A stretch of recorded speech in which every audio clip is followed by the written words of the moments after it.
Winning an Oscar is supposed to launch a Hollywood legend, right? But what if I told you that, for some, the golden statue was more like a glittering trapdoor? Imagine stepping into the spotlight, gripping that little gold man, and then, poof, vanishing from Hollywood's radar. Why do some Oscar winners disappear faster than yesterday's meme? Did fame chew them up, or did they just ghost the game? Stick around, because these stories will make you question if Oscar glory is really a blessing or a curse. Louise Rayner. You'd think winning 2 Oscars back-to-back would make you untouchable, but for Louise Rayner, the double win was more like a double-edged sword. In 1936 and 1937, she became the first actor, male or female, to win consecutive Academy Awards, grabbing headlines and dazzling the industry with her intensity in The Great Ziegfeld and The Good Earth. Hollywood was stunned. But Rayner's refusal to play the studio game quickly made her a pariah. She clashed with MGM bosses, hated the relentless publicity machine, and refused to be typecast as the exotic ingenue. Instead of basking in her newfound power, she walked away, first from major roles, then from the industry altogether.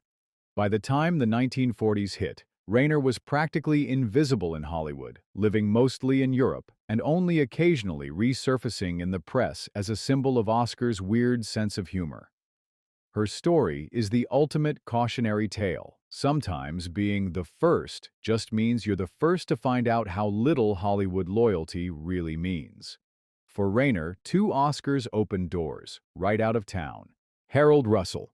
Winning an Oscar is a Hollywood fairy tale. Winning 2 in one night? That's unheard of, unless you're Harold Russell, a real-life Wubboody-Wootu veteran who lost both hands in combat. Russell played Homer Parrish in The Best Years of Our Lives 1946 with such raw honesty that the Academy awarded him both an honorary Oscar and Best Supporting Actor. His acceptance speech brought down the house. But the fairy tale ended quickly. The post-war film boom had no real appetite for actors with visible disabilities, and roles for Russell were almost non-existent. He took a few TV appearances, but mostly faded from the spotlight, later selling one of his Oscars to pay for his wife's medical care, a move that shocked Hollywood.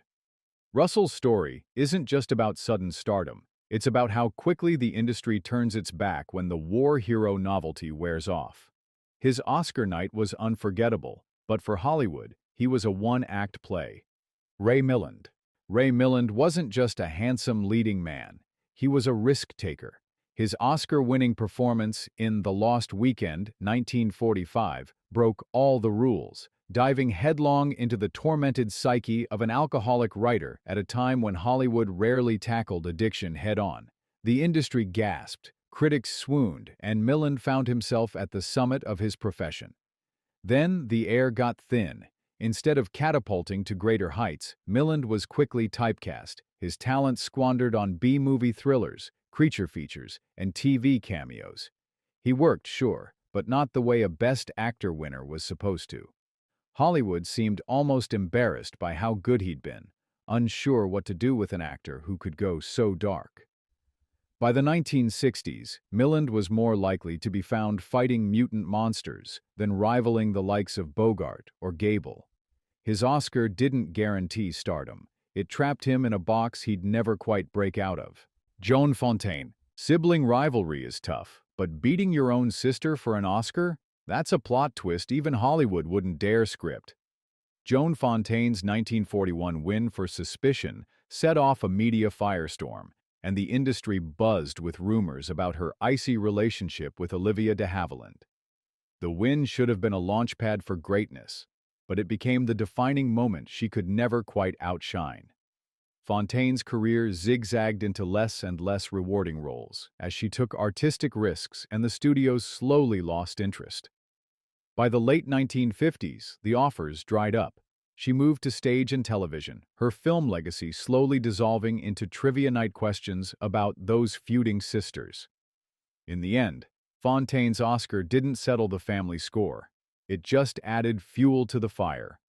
Her story is Hollywood drama in its purest form.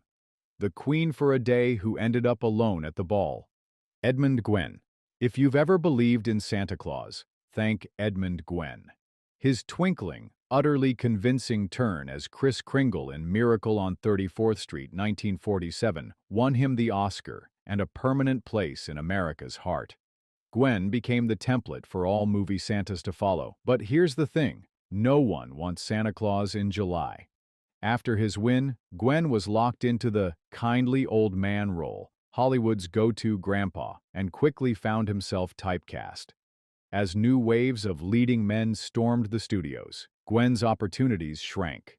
The scripts got worse, the offers dried up, and soon he was mostly appearing in TV specials, reliving Christmas over and over. Gwyn's fate proves that the magic of the movies can be a one-way ticket. He became immortal, but only for one season a year. Sometimes the biggest gift comes with the biggest catch. Mercedes McCambridge. When Mercedes McCambridge won Best Supporting Actress for All the King's Men, 1949, critics called her performance volcanic, pure emotional fire. With a deep, gravelly voice and a presence that could fill any room, McCambridge looked poised to dominate Hollywood. But her intensity, which made her such a compelling performer, proved too much for an industry addicted to easy types. Studios didn't know what to do with an actress who wouldn't fit the mold, and McCambridge's film offers dwindled. She retreated to radio and theater, where her talents were better appreciated, but the big screen roles never returned. Ironically, her most famous post-Oscar work was voicing the demon in The Exorcist, uncredited, heard but not seen. For all her talent, Mercedes became one of Hollywood's best-kept secrets, unforgettable but mostly unseen. Celeste Holm. Celeste Holm had that rare, sparkling quality that made her unforgettable in Gentleman's Agreement, 1947, winning her the Oscar for Best Supporting Actress. She brought warmth and wit to every scene and seemed destined for a golden career. But Tinseltown's revolving door spun fast. Soon she was being elbowed aside by younger, more glamorous stars, and the scripts that came her way were flatter, the parts smaller. Holm turned to Broadway and television, thriving in front of live audiences, but her Hollywood career never returned to its Oscar night high. Her story became a warning about the industry's fleeting memory. One year, you're the talk of the town. The next, you're a legend only in reruns and old playbills. Even her Oscar started to feel more like a thanks for coming than a ticket to the future. Anne Revere could break your heart with a single look. As the wise, grounded mother in National Velvet, 1945, she walked away with the Oscar for Best Supporting Actress and a future as Hollywood's mom of choice. But when the political tides turned, Revere refused to play along. Her unwillingness to testify before the House Un-American Activities Committee led to her blacklisting. Overnight, her phone stopped ringing. Years passed while she acted quietly on the stage, teaching drama to keep her spirit alive. The industry moved on without her, and by the time the blacklist faded, so had her name from the marquee. Revere's Oscar became a bittersweet memento, a reminder of the cost of standing by your principles. In Hollywood, the bravest choices can be the ones that make you disappear. Paul Lukas. Paul Lukas was the underdog who beat out Bogart and Gary Cooper for Best Actor in Watch on the Rhine, 1943, thanks to his quietly heroic performance. Lucas's story is all about survival, first in war-torn Europe, then in the ruthless jungles of Hollywood. For a fleeting moment, he was on top of the world, but Lucas's thick accent and stoic style became liabilities as the studio system chased newer, younger faces. He kept acting, but more often abroad, fading from American screens. By the time most people looked him up, his Oscar was a dusty piece of history and his greatest films forgotten. Lucas reminds us that for every Hollywood immigrant who conquers the town, there's a dozen more who see their star burn out in silence. Fame can be as fickle as fashion. Anna Magnani stormed into Hollywood like a force of nature, sweeping up the Best Actress Oscar for The Rose Tattoo, 1955. Her raw, emotional Italian style blew the roof off old-school movie melodrama, making her an overnight legend. But while the Academy was dazzled, Hollywood producers were baffled. What do you do with a star whose accent and fire can't be bottled? Magnani found herself caught between worlds, too European for most American scripts, too legendary for supporting parts. After a brief American fling, she returned to Italy, where she was still hailed as a screen goddess. In the States, though, she faded fast, her Oscar glory a footnote to a career lived elsewhere. Magnani's rise and retreat shows that Hollywood will crown a queen, but doesn't always let her reign. Schildkraut. Joseph Schildkraut's Oscar-winning role in The Life of Émile Zola, 1937, was the kind of breakthrough that should have cracked Hollywood wide open for him. Playing Captain Dreyfus, Schildkraut delivered a performance loaded with anguish and dignity, a masterclass in restraint that wowed the Academy. But in classic Tinseltown fashion, that moment became both his apex and his sunset. Hollywood loved to celebrate a sensitive European face, but only as long as the political climate allowed. When World War II changed the industry's mood, foreign-born actors found themselves on the outs. Schildkraut, once in demand, was suddenly relegated to supporting roles or ethnic characters, never again offered the spotlight. He kept working, on stage, on television, even occasionally in films, but the offers grew sporadic. To audiences who remembered his Oscar triumph, it was almost painful to watch him drift further from center stage. Schildkraut's legacy is a poignant Hollywood paradox, proof that even a golden statue can't guarantee a golden era. One year, you're the toast of the town. The next, you're lucky if you get a table at lunch. Dorothy Malone. Dorothy Malone's Oscar win for Written on the Wind, 1956, was a scene-stealing masterstroke. Her performance as the wild, doomed Merrily was so sizzling it nearly set the screen on fire. Hollywood responded by handing her a contract and a string of roles that looked juicy on paper, but the industry had no idea what to do with an actress who was both a bombshell and a powerhouse. Malone found herself typecast in melodramas and second-tier films, trapped in a loop of dangerous beauty roles that never let her stretch her dramatic wings. By the early 1960s, her film career was sputtering. TV work kept her afloat, but the big screen magic faded. And here's the kicker: Malone's greatest pop culture legacy came years later when she took a supporting role in the soap Peyton Place. For all her talent and her Oscar, Hollywood's memory was short. Malone's story is a red-hot warning. Fame can be flashy, fast, and ultimately forgettable. John Ireland. John Ireland's road to Oscar Gold was as wild as his screen persona. Winning Best Supporting Actor for All the King's Men, 1949, Ireland seemed destined to become the next rugged Hollywood anti-hero. But reality played a different script. Known for being outspoken and, frankly, a little rebellious, Ireland quickly found himself labeled difficult, a career death sentence in old-school Hollywood. The studios didn't want a maverick, they wanted a puppet. Ireland bounced from one low-budget Western or noir to the next, never recapturing the prestige of his Oscar night. By the late 1950s, his name was more likely to pop up in the tabloids than on studio call sheets. Still, he worked TV, B-movies, even international productions, but the A-list never called again. Ireland's career is the ultimate bad boy cautionary tale. In Hollywood, stick around long enough and you might just outlive your own legend. Trevor. Claire Trevor owned the screen with her hard-edged charisma, and when she won the Oscar for Key Largo, 1948, it was a career-defining moment. Trevor had already played every kind of tough, tragic, or seductive woman Hollywood could throw at her, but after her Oscar, the phone didn't exactly ring off the hook. Why? Hollywood, always eager for a new face, was quick to pigeonhole Trevor as the go-to gal for fallen women and aging vamps. The roles thinned out, and the prestige faded. Trevor spent the next decades appearing mostly in TV guest spots and the occasional film cameo. For younger viewers, she became a name in the credits rather than a face on the marquee. Yet, she never lost her edge. Trevor was known to have a razor-sharp wit about her own vanishing act. Her journey is a reminder that Oscar glory is as fleeting as the final credits.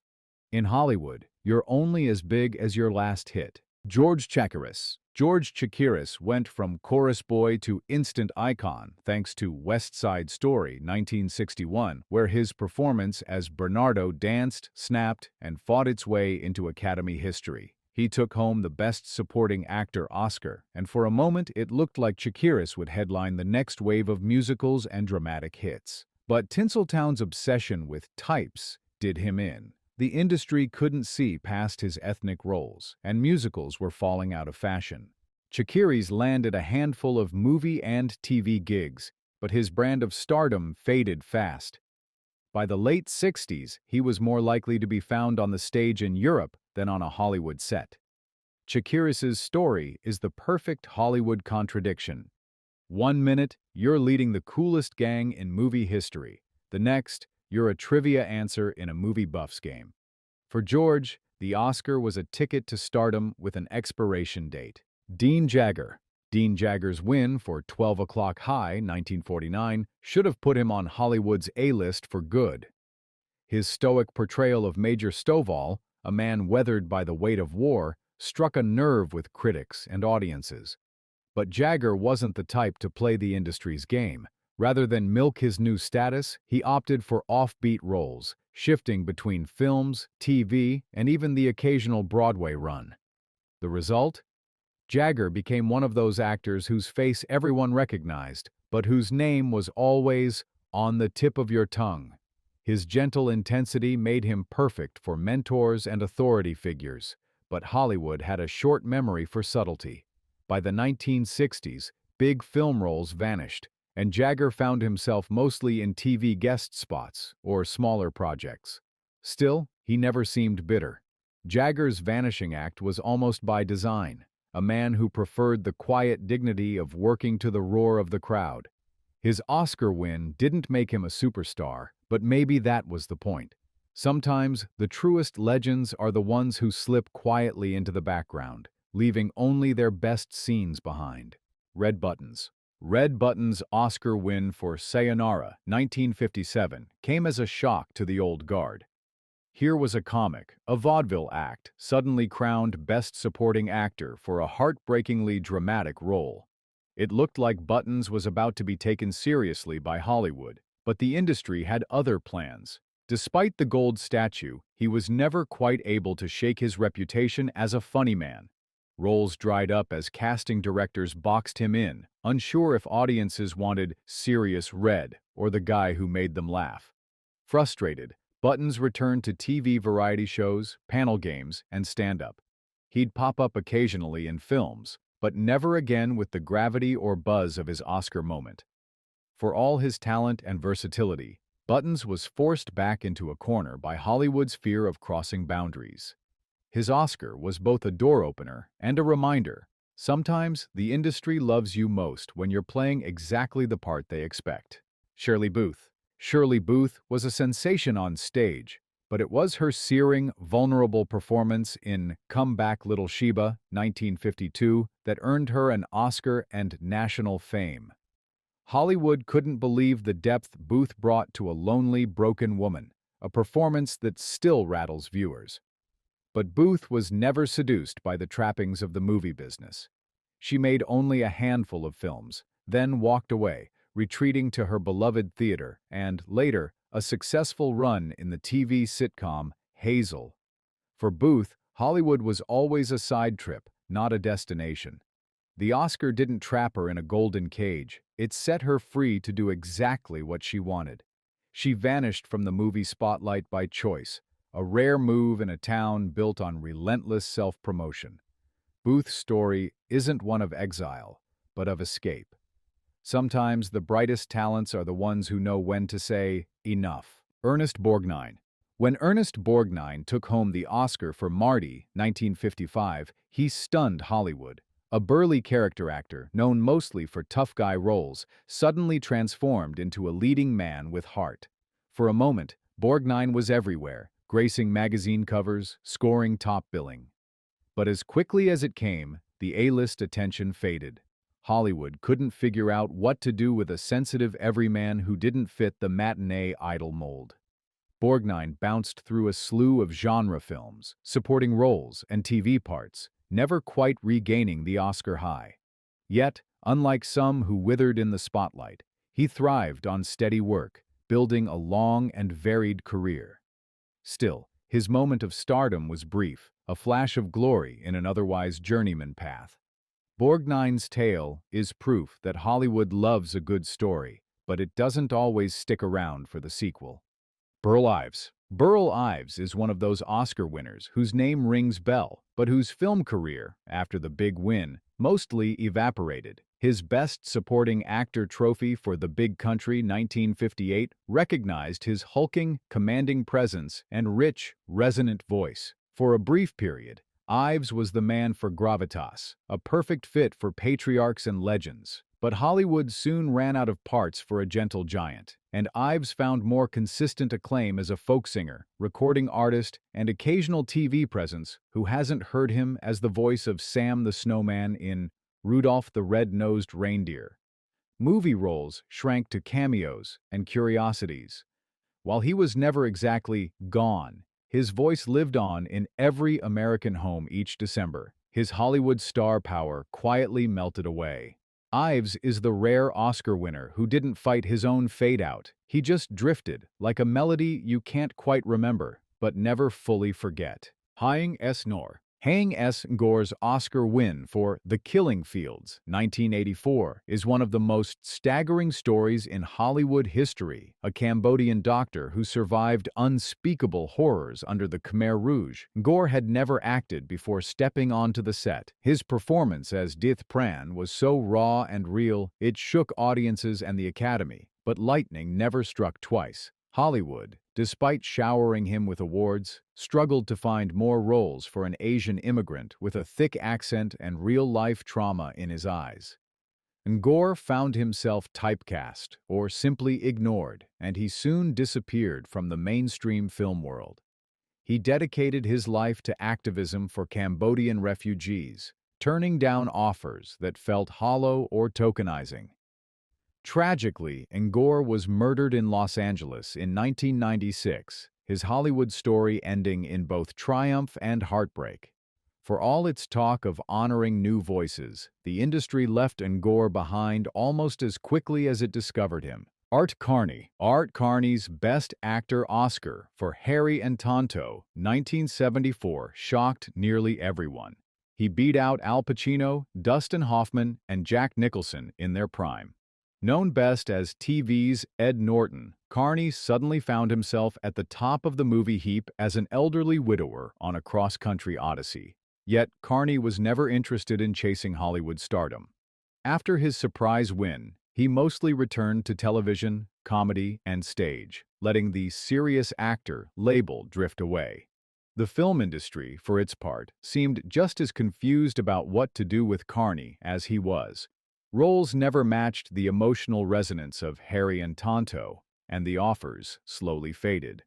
Carney's story is a reminder that some actors only want a taste of the Hollywood buffet before going back to what they love. He didn't so much vanish as quietly exit, his Oscar win both a high point and a gentle goodbye. Patricia Neal. Patricia Neal's journey from Oscar winner to Hollywood near-myth is one of resilience and reinvention. After winning Best Actress for HUD 1963, Neal seemed unstoppable, a commanding screen presence with wit, strength, and undeniable vulnerability. But just as her career was peaking, Neal suffered a series of massive strokes that nearly ended her life. Hollywood moved on, as it always does, and Neal became a ghost in the industry she'd helped electrify. Against all odds, she clawed her way back to health and even returned to acting. But the leading roles had vanished, replaced by TV guest spots and the occasional movie cameo. Her grit inspired many, but she never regained her pre-stroke Hollywood power. Neal's story is less about fading into obscurity than about surviving on her own terms. Sometimes, the vanishing act isn't about leaving Hollywood, it's about Hollywood leaving you. Fay Bainter. Fay Bainter is a name only the sharpest Oscar buffs remember, but her career was legendary in its time. Winning Best Supporting Actress for Jezebel, 1938, she was the first performer ever nominated for both lead and supporting Oscars in the same year, a true Hollywood pioneer.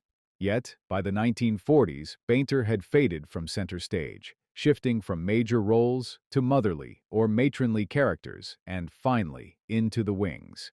Her dignified presence and quiet strength made her beloved among peers, but she was never the loudest or flashiest star. As Hollywood's tastes turned to bombast in youth, Bainter became almost a relic, appearing mostly in stage revivals and rare TV roles. She lived long enough to see her Oscar glory become a curious footnote. Sometimes it's the trailblazers who vanish the fastest, leaving behind only the paths they paved. Ruth Hussey. Ruth Hussey scored an Oscar nomination for The Philadelphia Story, 1940, stealing scenes from titans like Katharine Hepburn and Jimmy Stewart. Her career should have soared, but the spotlight faded shockingly fast. Hussey's refined beauty and subtle wit didn't quite fit the more bombastic post-war star mold, and Hollywood didn't know how to market her sophisticated persona. By the late 1940s, Hussey found herself pushed to the sidelines, taking on supporting roles and eventually migrating to radio and TV. She was one of those stars who never made a fuss, quietly slipping away from movie stardom, focusing on family and local theater. For audiences, Hussey became that "oh-her" face from classic film marathons. Her vanishing act was so graceful, it was almost invisible. Proof that not all Hollywood exits need to be tragic or dramatic. Sometimes, you just slip away, and that's okay. So there you have it. 25 Oscar winners who soared higher than anyone imagined, then vanished before the applause even faded. Did Hollywood chew them up, or did they simply outgrow the game? Maybe the real drama isn't in who wins, but who walks away. Which of these vanished legends surprised you most? Drop your thoughts below, subscribe for more, and remember, fame in Hollywood can be the shortest story ever told.